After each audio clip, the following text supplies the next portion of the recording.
Next step is to serve the Department of Transportation, which I can do either in person or by mail. Okay, now I have to talk about the Postal Service.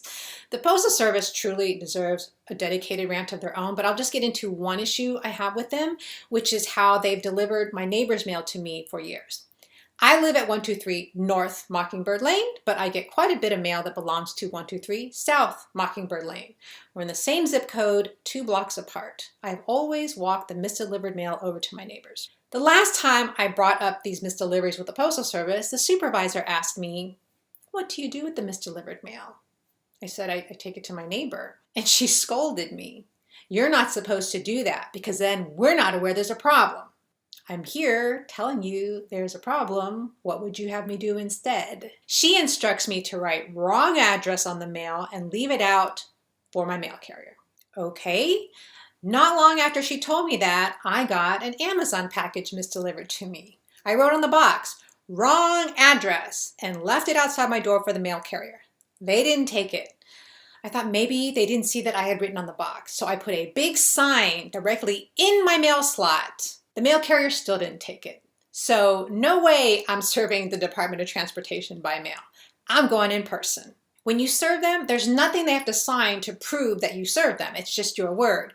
And by this point, I have zero trust in the system. So I document everything I possibly can. I take a picture of the building. I take a picture of their door. I sign in on the clipboard, even though I don't have to, and I take a picture of that. Basically, I'm like a cat pissing on everything I possibly can to mark that I have been there. There's no one at the window, but then the guy who checked me in for my hearing the month before, he shows up. "Do you have an appointment?" "No, I don't." I give him the notice of appeal. He looks it over and asks, "You've had an administrative hearing?" "Yes, I have." "And you went to file with the court?" "Yes, I did." "So you're serving us?" "Yes, I am."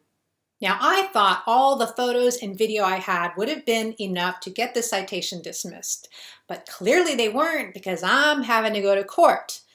So I continue my online research and find out that I can obtain a copy of the signed installation work order. Of course, I have to pay the city to get this copy. What's added salt to the wound is that the department I have to pay to get a copy of this work order is the Department of Transportation, the same fucking department that oversees parking violations. The hearing examiner who told me she was going to use Google Street Images to determine if the sign with the arrow was there the day I got ticketed, she could have requested a copy of the work order from her own fucking department. It's $6 to get a copy of the work order. It says to mail your request to 100 South Main Street, 10th floor.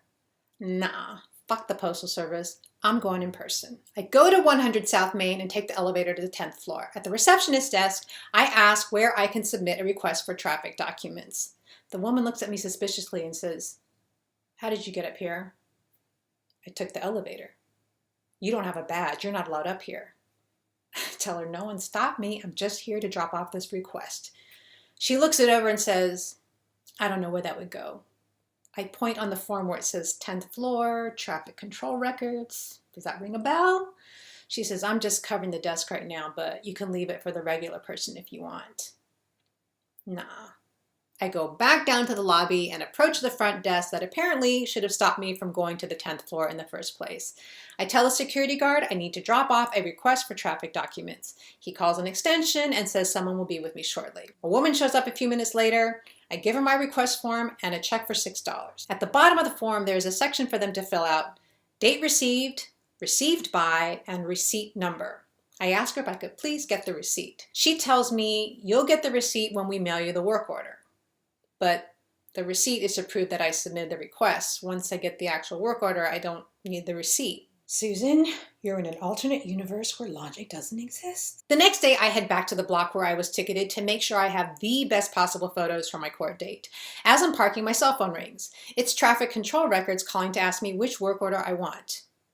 "What do you mean, which work order?" She tells me there are 2 work orders for that arrow sign. The first time they installed it in the wrong location. I'm right there on the block, so I look to see, and sure enough, they've moved the arrow sign. It was initially in front of a business, now it's in front of a residential building. Not only did they install the arrow sign after they ticketed me, they installed it in the wrong fucking location. The city couldn't even figure out where preferential parking begins. A week later, I received a manila envelope. On the outside, handwritten in Sharpie, it says, "Sent to 123 South. Thanks for delivering our mail all those years. Now I can return the favor. Ari." Thank you, Ari. On the work order, it says, "Install missing signs. Also need right arrow." And the work was completed 3.5 months after I was ticketed.